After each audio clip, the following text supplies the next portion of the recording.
Tonight, meron akong ituturo sa inyo. Actually, hindi ito preaching, kundi teaching. Kasi 50 slides po ito, pero mabilis lang ito, no? So, nagtanong ako last Sunday, sino rito ang nagtatrabaho sa gobyerno? Sila Presi nagtaas, no, ng kamay. Sino pa rito ngayon nagtatrabaho sa gobyerno, bukod kay Ate Presi nyo? Wala yata yung mga teachers natin, no, sa government. Ano ang advantage ng nagtatrabaho ka sa gobyerno? Benepisyo. Okay? Noong 1990s o 80s, 70s, 80s, ang mga nagtatrabaho umaalis sa Pilipinas. Naghahanap sila ng trabaho abroad. Kasi mababa magpasahod ang gobyerno.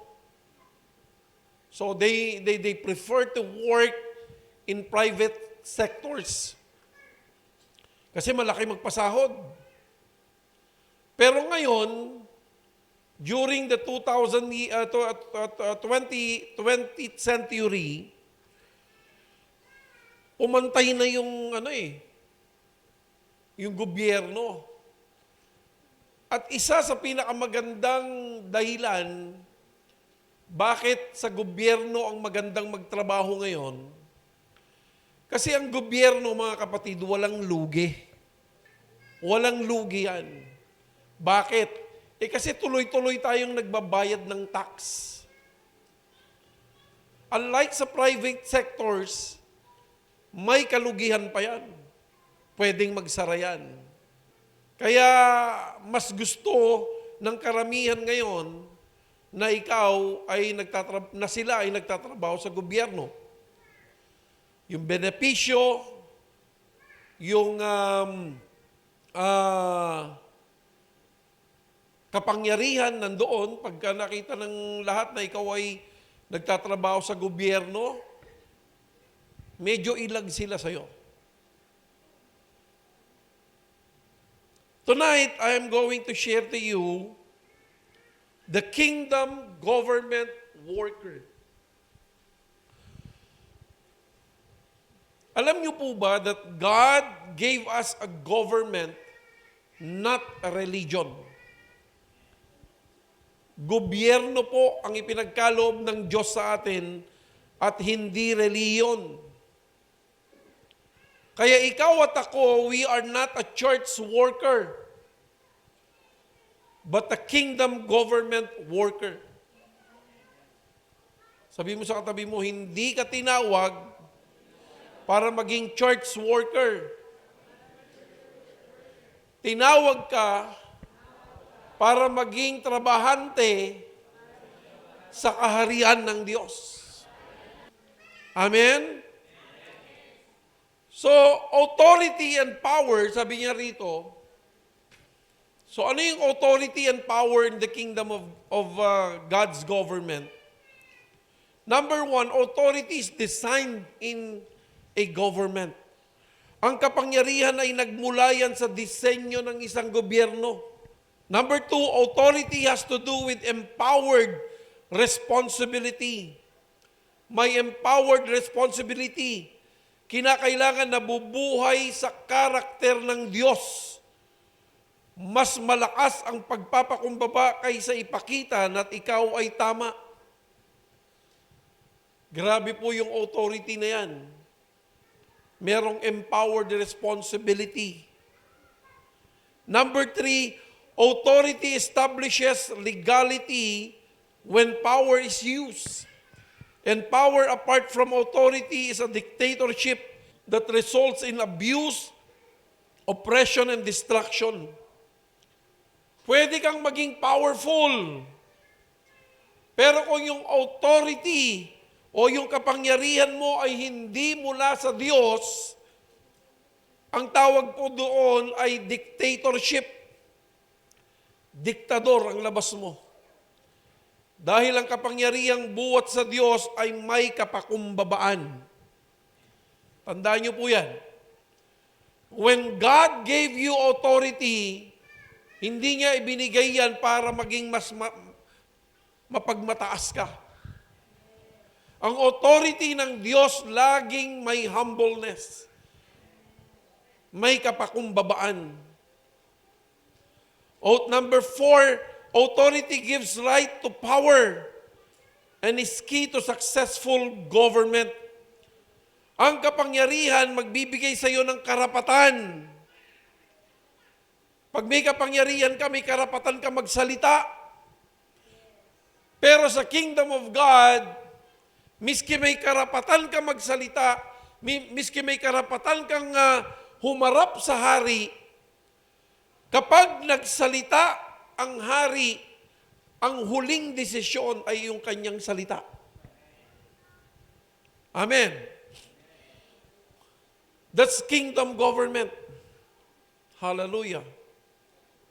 Pag sinabing govern, to rule over by right authority. Tagapamahala dahil sa kapangyarihang ipinagkaloob sa kanya. Sino rito ang inatasan na mag-govern? Sino? Sino? Tayo. To have dominion. Anong ibig sabihin ng dominion? To rule, to govern, and to manage. Number 2, to exercise a directing, to influence over, guide, governing a decision. Ang govern upang ipatupad ang ipinag-uutos at gabayan na rin ang mga tagasunod dahil sa kanya na ipagkaloob ang kapangyarihan. Amen po ba? Point number 3, to hold in check, control, to govern one's temper. Ang taong pinagkalooban ng Diyos ng government, mga kapatid, ay laging, ilagay nyo sa isip nyo to, accountable. Bakit? Kasi kapag ikaw po ay inatasan at binigyan ng kapangyarihan, alam mo kung kailan tama o mali. Amen po ba? Alam mo kung kailan ayaw ng hari o nung amo mo o ng boss mo. Kaya lagi mo sinasabi, ay, nako, sorry baka magalit si boss. Even though you have that authority, you have that privilege, alam mo kung ano yung limitasyon. Ano pa? Pag sinabing govern, to serve, principles governing a case. Maglingkod na ayon sa bawat sitwasyon. Dahil sa gobyerno ng Diyos, anumang klase ng gusot, lagi pong mayroon ng nakahandang solusyon ng Diyos yan. Ano pa? Pag sinabing govern, you are to regulate the speed. Alam mo kung kailan ka magmamando na madaliin ang isang bagay o pabagalin ang isang bagay. That's government. To exercise the function of government, tagapagpatupad sa anumang tungkulin ng gobyerno. And the last one, to have predominating influence. Predominant. Bakit? Kasi ikaw ang naunang binigyan ng kapangyarihan. Kaya ikaw ay may impluensya. Amen? So government is about order. Sabihin natin order. Influence. Administration. Distribution. Protection. Maintenance. Accountability. Responsibility. And productivity. Sino yung tinawag doon? Tayo. Amen? Si Adam, mga kapatid, declared independence from the government of heaven when he went his own way apart from the instruction of God to him when he was in the Garden of Eden. Anong nangyari kay Adan, mga kapatid? napahiwalay po sa gobyerno ng Diyos. Amen. Nung napahiwalay si Adan sa gobyerno ng Diyos, mayroon pa rin naman po siyang kingdom. Meron pa rin po siyang power.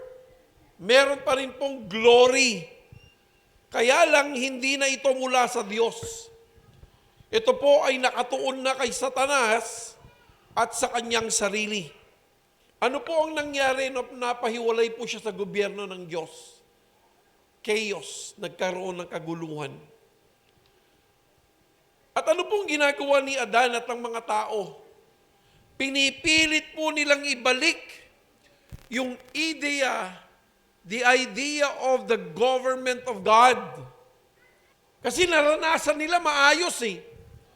Pero nung napahiwalay na po sila, yung gobyerno na po ni Satanas ang ginagawa nila, pero gusto nilang ipares doon sa idea, doon sa gobyerno ng Diyos, hindi po nila kaya. Kaya anumang gobyerno na inaitatag, maliban sa gobyerno ng Diyos, laging magulo. Pansinin niyo po, sa born again, tayo po galing sa division. At hindi lang po tayo. Ang dami po at halos lahat ng simbahan ng mga born again galing sa division. Tama, mali? Bakit? Kasi pinipilit po nating gayahin yung disenyo ng Diyos na klase ng gobyerno. Halos lahat naman ng born again galing sa Catholic. Tama, mali? Nagtayo ng simbahan, binago lang yung klase ng serbisyo, may kantahan, pinadami natin yung kantahan, nilagyan natin ng emosyon, pero yung pamamahala, ganon pa rin. Tama, mali? Magulo. Nagkakawatak-watak. Sasabihin natin, pati yung iglesia ni Cristo, hindi nyo ba nabalitaan yung kagulo din sa iglesia? Tama po ba? Kailan lang yun? Mga 5 years ago? Di ba, hinostage pa nga yun, nagka-hostagean pa sila because of money. Any kind of government, apart from the government of God, chaos. Amen po ba? Why? Because God is the one who designed government. Kaya apart from Him, sabi niya, you can do nothing. Salamat na lang, nung natutunan ko po ang kaharian ng Diyos, nawala yung stress ko eh. Kasi ang gobyerno po na itinatag ng tao, number 1 na requirement niya, man-pleaser. Takot siya sa tao. Baka mawala. Naku, yan pa naman yung nagtatights ng malaki. Huwag nating ma-offend yan. Yan po yung kalakaran sa karamihan ng simbahan. Wala na sa disenyo ng Diyos. Sabi po sa Roma 8, sapagkat nananabik ang sanlilikha, naihayag ng Diyos ang kanyang mga anak. Basahin nyo na lang po yan, ha? Alam nyo kung titignan nyo rito, mga kapatid, mabuti pa yung creation, alam nila kung anong disenyo ng Diyos sa kanila. Mga isda, mga ibon, mga puno. Alam nila from the very start kung anong disenyo ng Diyos sa kanila. Kaya nung bumagsak ang tao, yung creation ng Diyos nalungkot. Kaya wala na lang silang ginawa, kundi manabik, sabi niya rito, sapagkat nananabik ang sangnilikha, na ihayag ng Diyos ang kanyang mga anak. Hallelujah! Nais po kasi ng sanlilikha na sila po ay muling pagharian ng Diyos. Nais ng sanlilikha na sana ibalik ang gobyerno ng Diyos sa kanila. Hallelujah! Bakit po kaya ganon? Kasi po ang disenyo ng Diyos sa tao, ikaw at ako, nilikha niya para maging tagapamahala. Kaya nung hindi na po tayo namamahala, nagkaroon na po ng kaguluhan. Kaya lahat ng kahayupan, tumapang. Tumapang ang leon, tumapang ang ahas. Nung panahon ni Adan at nilikha itong mga klase ng hayop, pinangalanan niya lahat ng klase ng hayop. Why? Because we are designed to manage, to take good care. Tingnan niyo po ito. Si Chavit Singson may alagang leon, tama po ba? May tigre, may leopard. Hindi niyo po ba napapansin na miski na anong tapang ng klase ng hayop, kapag inalagaan ng tao, umaamo? Bakit? Kasi disenyo natin yon. Lahat ng bagay na hindi mo aalagaan bilang tao, masisira, mawawala, mawawasak. Nauunawaan niyo po ba? Yung swimming pool lang namin hindi ko naalagaan Nung isang araw, lilinisin ko, Diyos ko, hindi ko malinis, nagbara. Ang laki ng plastic na kaya nabaraan. Pinabakbak ko pa yung tubo. Inayos. Nung vinavacuum ko na, napagod ako. Isang balde ng lumot ang nakuha ko. Hindi pa tapos hanggang ngayon. Kapag hindi po inalagaan, masisira. Mawawasak. Miski na anong tibay at ganda ng isang bagay. Bakit? Because you are destined, you and me, to manage God's creation. Hello? Even relationship. Pag hindi mo yan inalagaan, masisira. Pag pinabayaan mo na lang yan ng ganyan, masisira. Kaya sabi rito, nananabik ang sanlilikha na ihayag ng Diyos ang kanyang mga anak. Nabigo ang sanlilikha, hindi dahil sa gustuhan nito, kundi dahil itinulot yun ng Diyos, gayon man nagbigay rin siya ng pag-asa. Kaya, nung sabi ni Jesus, sabi ng mga disipulo, Jesus, saan tayo kukuha ng pambayad ng ating tax? Narinig ng mga isda. Nagsalita si Jesus, Pedro, pumunta ka sa laot. Yung unang isda na mahuhuli mo, doon mo kunin yung pambayad natin ng tax. Anong ginawa ng mga isda? Sa sobrang excitement nila, nagunahan, naghalap ng pera sa dagat. Alam nila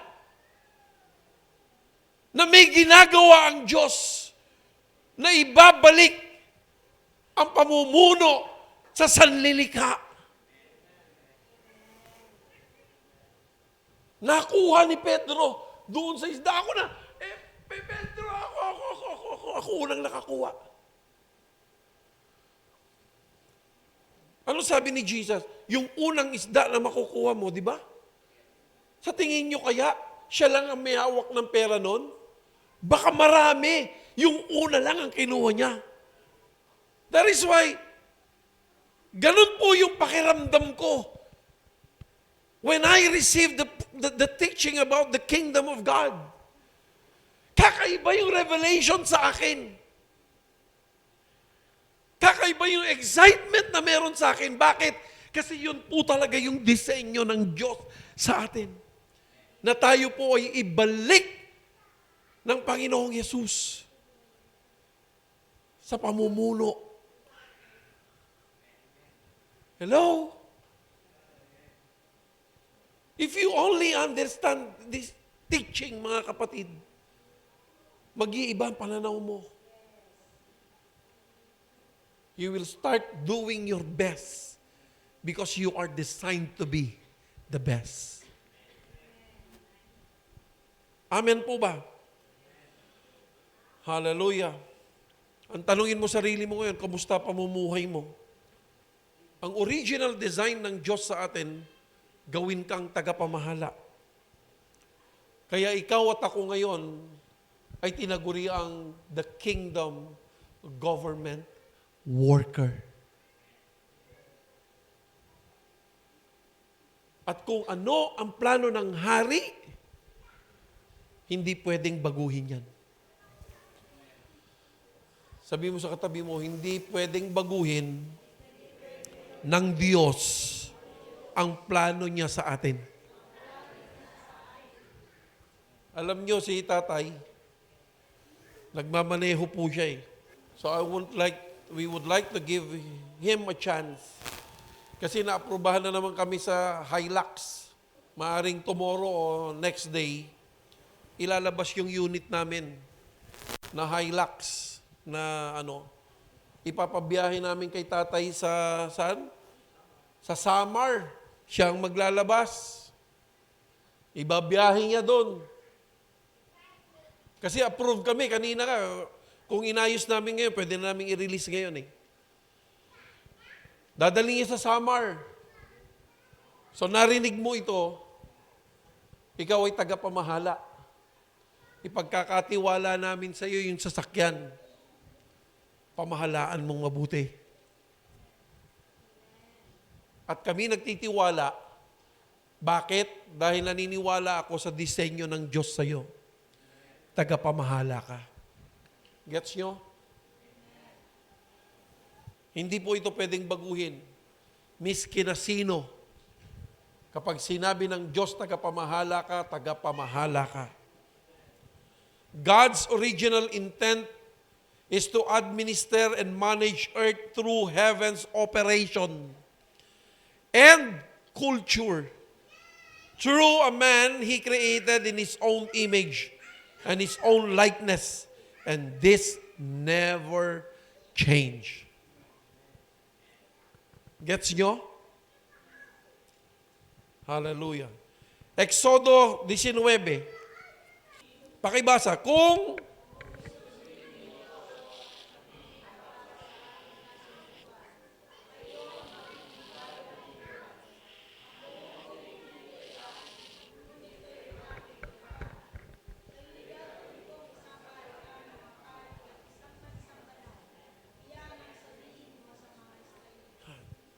ano ang gusto ng Diyos? Sumunod tayo sa gobyerno niya, sa kanyang mga utos at adhikain. Yan ang pangunahing dahilan bakit ipinagkaloob ang Panginoong Hesus sa atin. Upang ibalik ka, upang ibalik tayo sa pamamahala. Nakakalungkot ang nangyayari sa ating bayan. Bakit? Ipinagkatiwala natin, ipinamahala natin sa mga hindi nagtitiwala sa Diyos. Kaya kayo mga kabataan, I challenge you. Mag-aral kayong mabuti. Saan? Sa academics? Hindi, sa Diyos. Sa karakter ng Diyos. Bakit? Birihin mo yung mga nakaupo sa Senado. Ang tataas ng mga pinag-aralan, mga nagtapos pa sa abroad. Ano sabi ni Mayor Magalong? 90% of the congressmen are corrupt. Mga nakabarong, mga naka-Amerikana, akala mo kung sino ang tataas ng mga pinag-aralan, pero mga magnanakaw. Bakit? Hindi nila disenyo yun eh. Yung mga Kristiyano, ang tanging hangarin ng demonyo, mga kapatid, ihiwalay ang langit sa lupa at nagtagumpay siya doon. Biri mo yung inaasahan natin mga Kristiyanong nakaupo, nakain na rin ng sistema. Nakakalungkot. Hallelujah. Ang gusto ng Diyos sa atin, sumunod po tayo sa gobyerno niya. Si Jesus Christ, ang role ni Jesus Christ, ano daw? To bring the lost kingdom to the earth. The supreme government of God in the lives of His son and daughters. Alam niyo po ba na si Jesus Christ is a full-time kingdom government worker? That is why this is the only thing that He preached. Wala pong ibang pinreach si Jesus kundi kingdom. Why? Because He is a full-time kingdom worker. Hello? Ngayon ang tanong ganito. Sige nga, Pastor, nung dumating si Jesus Christ, umayos ba ang gobyerno? Di ba kaya nga si Judas gustong-gusto kay Jesus? Kasi si Judas ay isang rebelde. Naghahanap sila ng hari na labanan ng Roman Empire. Kaya nung nakita si Jesus, dito tayo kay Jesus, okay to. Pero nakita niya si Jesus, iba yung ugali. Iba yung ginagawa. Ine-expect niya, lalaban si Jesus sa gobyerno ng Romano. Kaya nga po niya, ipinagkanulo si Jesus sa 30 pilak. Nadismaya kay Jesus eh. O tanong ko sa inyo, bakit nga hindi umayos yung gobyerno? Para maano natin, Brick, salika. Ako yung Diyos, ginawa ko yung tao, eto ang lakarin mo. Lakaran mo yan, di ba? Yan dapat ang lakaran mo. Hello? Anong ginawa nito? Umiba ng lakad. Gumawa ng sariling gobyerno. Nahiwalay sa linya ng Diyos. Napunta dito. Amen. Ngayon, ang Diyos, pag sinabi niya, dito ka, dito ka. Amen? Halika. Si Jesus, anak ng Diyos, hindi siya gagawa nung trabahong ipinapagawa sa atin. Ang gagawin niya, bababa siya rito, mamamatay, para ito bumalik dito. Yun ang role ni Jesus. Sino ngayon ang magpapatuloy dito? Sino? Sabihin mo, ako yun. Hindi papayag ang Diyos na hindi mangyari ang gusto niya. Hindi papayag ang Diyos na hindi ikaw at ako ang tatapos. Naunawaan niyo? Tayo puro Jesus. Jesus, tulungan mo ako. Jesus! Sabi ni Jesus, huy! Tapos na trabaho ko. Nakaupo na ako sa kanan ng aking Ama. Halika. Sabi ni Jesus, Ama, ipadala mo ang banal na Espiritu sa kanila. Sino ngayon ang kasama natin para matapos ito? It's the Holy Spirit. Hello? Si Jesus, halika na rito, anak. Andito siya sa kanan ko. Amen? Pagka nagkaroon na ng bagong langit at bagong lupa, si Jesus babalik. Kasama nating maghahari sa lupa. Siya ngayon ang tinawag na King of Kings. Siya ang Lord of Lords. Maliwanag po ba? Salamat. Intindihin niyo mabuti kung anong meron tayo. Kaya kung ikaw ay tumanggap, sino rito tumanggap na kay Jesus? Pag tumanggap ka kay Jesus, ibig sabihin, ikaw ngayon ay ibinalik sa track na ito. Ano ngayon ang lalakaran mo? Hindi mo pwedeng lakaran yung dati mong nilalakaran dito.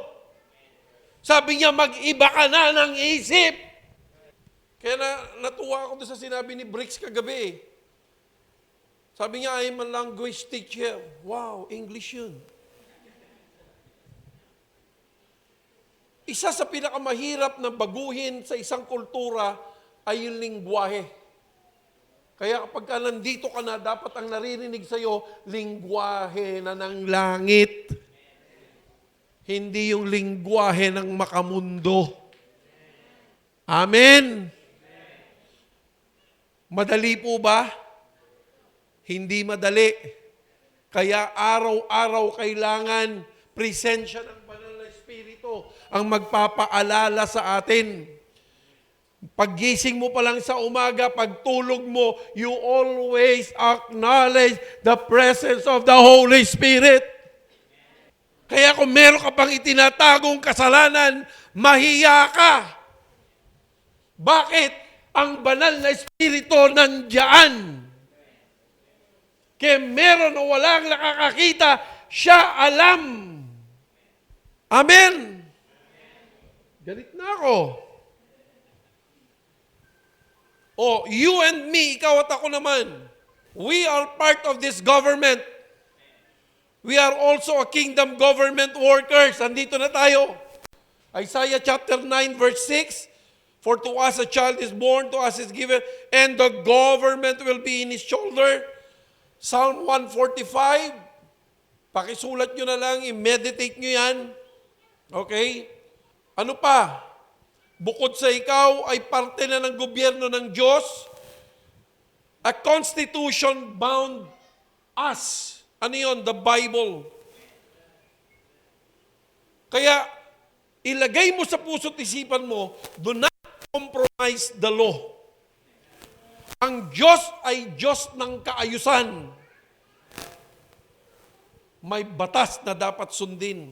God allows us to be a dual citizen. For now. Paano ko nasabi that God allows us to be a dual citizen? Paano nyo nalaman na inaalaw ng Diyos yung dual citizenship? Bakit? Kasi, tinanong siya, kanino namin ibibigay ang aming ikapo? Ano sabi niya? Give to Caesar, the government on earth, and give to God what is due to God. Amen? Hallelujah. Kaya tama si Senator Cayetano. Sabi niya, may hawak siyang Biblia, may hawak siyang Constitution, at meron din siyang hawak na rules of Senate. Why? Because they are bound on that Constitution. Ganun din po tayo. We are bound in the Constitution, which is the Bible. Gets nyo? Hallelujah. Joshua chapter 1 verse 8, keep this book of the law always on your lips. Meditate on it day and night. Sino rito gustong magtagumpay? Sino rito gustong maging mananagumpay? Aba, sumunod ka sa bawat prinsipyo ng Diyos na kanyang sinalita. Psalm 119, verse 11 and verse 97, I have hidden your words in my heart that I may not sin against you. Oh, how I love your law. I meditate on it all day long. So, you and me, ano pa? Our governor. Sinong governor natin? The Holy Spirit. He will going to lead us saan? Saan ka dadali ng Holy Spirit? Sa kultura ng langit. Ginagabayan niya tayo sa lahat ng katotohanan patungkol sa kaharian ng Diyos. Tandaan ninyo ito, mga kapatid. Magkasala ka sa Ama, may kapatawaran. Magkasala ka sa anak, may kapatawaran. Pero ang magkasala sa Banal na Espiritu, wala na pong kapatawaran. Hello? Sinong kasama natin ngayon? Holy Spirit. And you should know that. Hallelujah. Blasphemy of the Holy Spirit. Unforgiveness po. Hallelujah. Bakit? Pag ikaw nagkatuloy-tuloy sa kasalanan, ang banal na Espiritu mismo ang huhusga sa iyo. Kaya sabihin mo sa katabi mo, magseryoso ka. This is not just purely religion anymore, mga kapatid. Alam mo, sabi ko nga sa intercessors kagabi, first time ninyong narinig sa akin, nung nasa resort tayo, na walang alak. First time in my entire pastoring to this church. Pinapayagan ko kayo dati, basta celebration, okay. Birthday, okay. But now, I said, no. Bakit? I was convicted. Tama na. Naranasan na natin ang lahat ng bagay. It's time for us to become serious in the kingdom of God.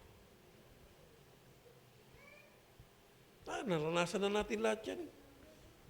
O nakaraos naman tayo. Hindi ko natatanungin kung nag-attempt kayo. It's up to you. But for me, as your head pastor, I'm telling you, be serious. Bakit? Sabi po ng Book of Matthew, kapag narinig nyo na ang pinipreach ay kingdom of God, ibig sabihin, malapit na at parating na ang katapusan. I've been pastoring for 20 long years. And this is the only time I heard about kingdom of God. Hindi nagkataon. Salamat because this time I am convicted. Amen? Hallelujah. So John 14:16-17, and I will ask the Father, and He will give you another advocate to help you and be with you forever. It is the Spirit of truth. Amen? 1 Corinthians chapter 2, verse 10-12. These are the things God has revealed to us by His Spirit. The Spirit searches all things, even the deep things of God. For who knows a person's thoughts except their own spirit within them? In the same way, no one knows the thoughts of God except the Spirit of God. So next, you and me, we serve in the pleasure of our King. Dito ka ulit. Ang prinsipyo ng Biblia, si Jesus, walang ginawa, walang sinalita na hindi galing sa Ama. Lahat ng kanyang ginagawa para maparangalan ang Ama. Amen. Hello.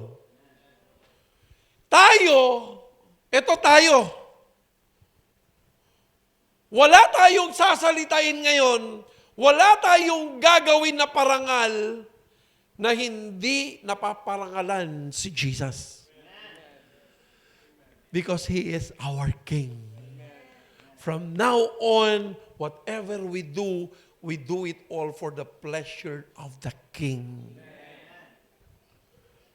Did you get it? Hello? Salamat ulit.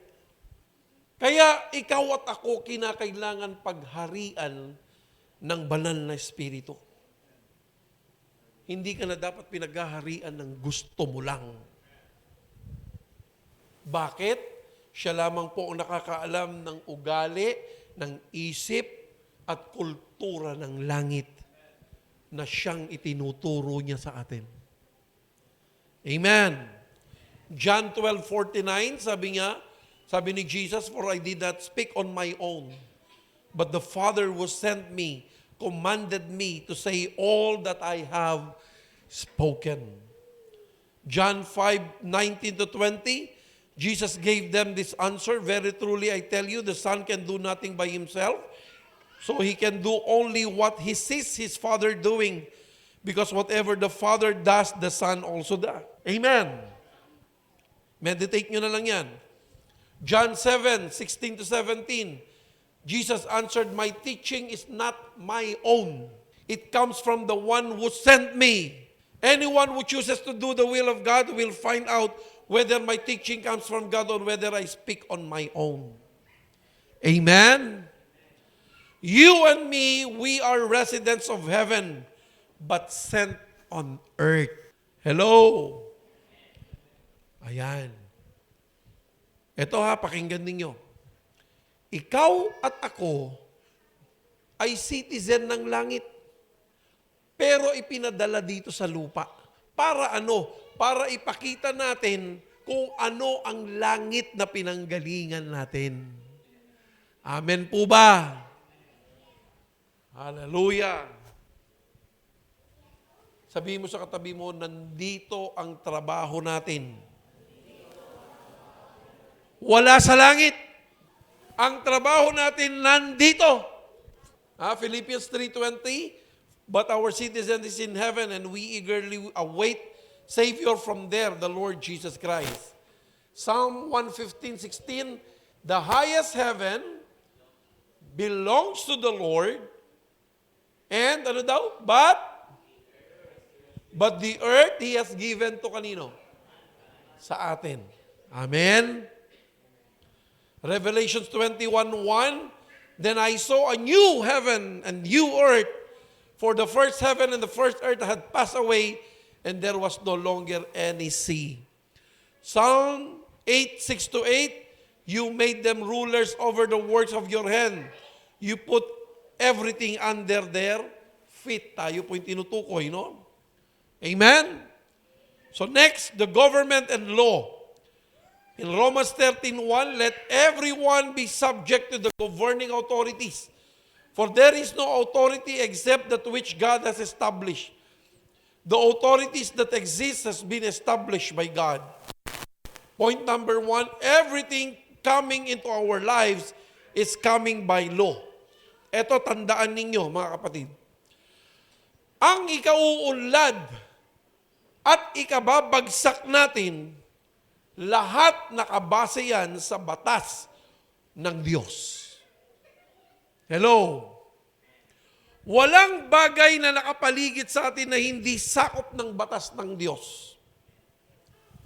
Kaya kagabi, pinag-aralan namin, ano yung pinag-aralan natin? The power of our tongue. Ang liit-liit pero makapangyarihan siya.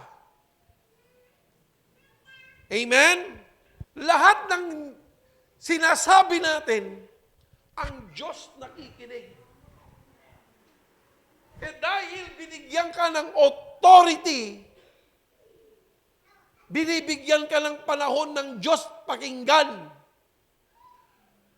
Kaya kung anong lumalabas sa bibig natin, gagawin ng Diyos yon para sa'yo. Kaya kung negatibo ang lumalabas, kaya sabi ko sa kanila, biruin mo ako, may anak ako, hindi ko ina-expect, bakla.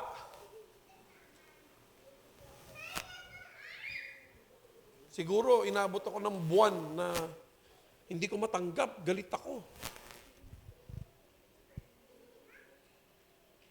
Pero nung nalaman ko ang katotohanan na ito, binago ng Diyos ang puso't isipan ko.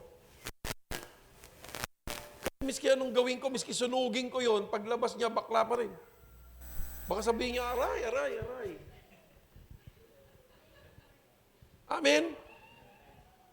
So, sinasabi ko ngayon, nakausap ko, Holy Spirit, take over to the life of my son.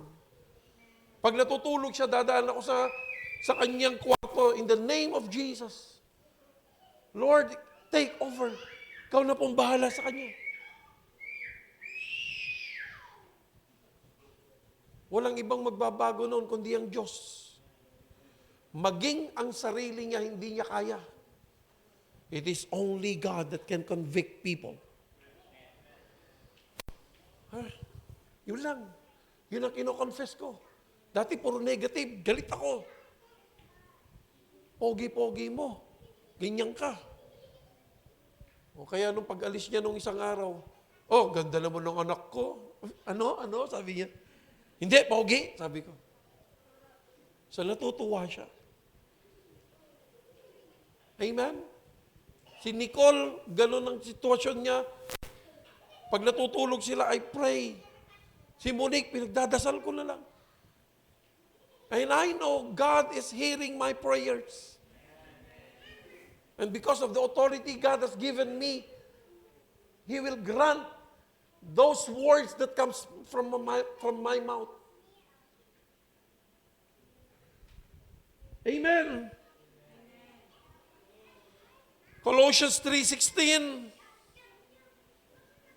Proverbs 3:1 and 2. Next, all laws comes from God. Lahat ng batas galing sa Diyos. Miski sa science pa yan, Diyos pa rin po ang may gawa ng batas na yan. Miski anumang batas, na-discover lang yan ng tao at in-apply, pero yan po, galing pa rin po sa Diyos yan. Amen?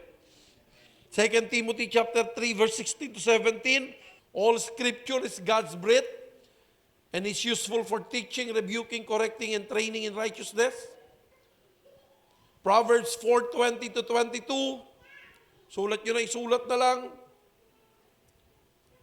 Okay, third pointer.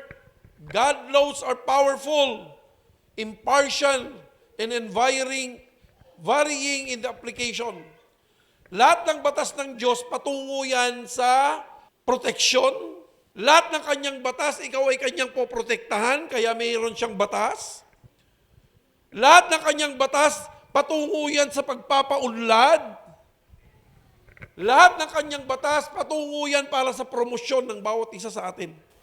Kaya yung batas na hindi natin kaya, Diyos po, si Kristo ang gumawa. Ano yung hindi natin kaya? The law of sin and death. The law of hell. Hindi natin kaya yun eh. Kaya si Jesus ang gumawa nun para sa atin. Pero yung batas ng pananalapi, hello, batas ng pananalapi, batas ng kagalingan, batas ng power of tongue, lahat yan kailangan nating magpasakop at sundin ang mga batas na yan. Sino rito gustong pagpalain ng Diyos sa pananalapi? Ano ang principle? Give your tithes and offering. Hindi natin pwedeng baluktutin yun. Hindi. No. Madami na nagte-testimony ngayon dito niyan. And because of doing those things faithfully, lahat ng kailangan natin na po-provide. Amen? Hindi sa laki ng ibinibigay nyo, kundi sa pagsunod ng tama.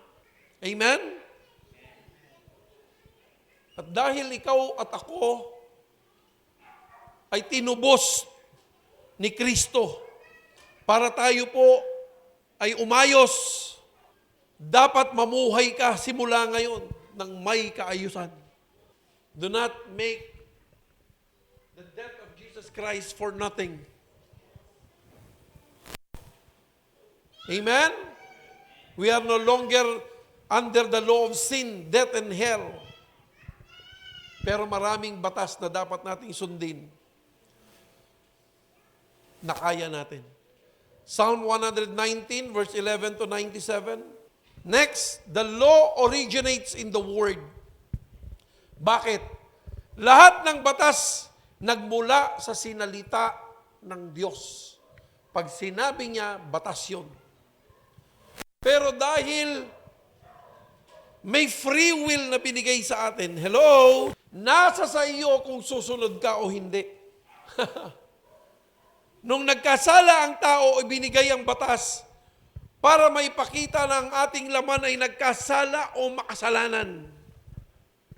Pero ibinigay din naman ang batas para sabihan ng laman na wag na muling labagin ang batas para hindi na siya muling magkasala pa. Amen? Tayong mga Kristiyano, hindi sumusunod sa batas. Bakit? Kasi ang batas dapat sa isang Kristiyano, buhay natin ito. Dapat ipinamumuhay ito. Ang batas ng Diyos ay dapat automatic sa atin.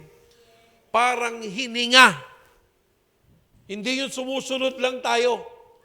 We have no choice. Because that is our breath. Buhay ko na, ang purihin ka. Buhay ko na sa iyo'y sumamba. Baguhin natin yun, no? Buhay ko na ang sumunod sa iyo. Buhay ko na ang mga batas mo. Because ang pagpupuri supposed to be is a lifestyle. Amen. Deuteronomy chapter 6 verse 6 to 7. Sulat nyo na lang.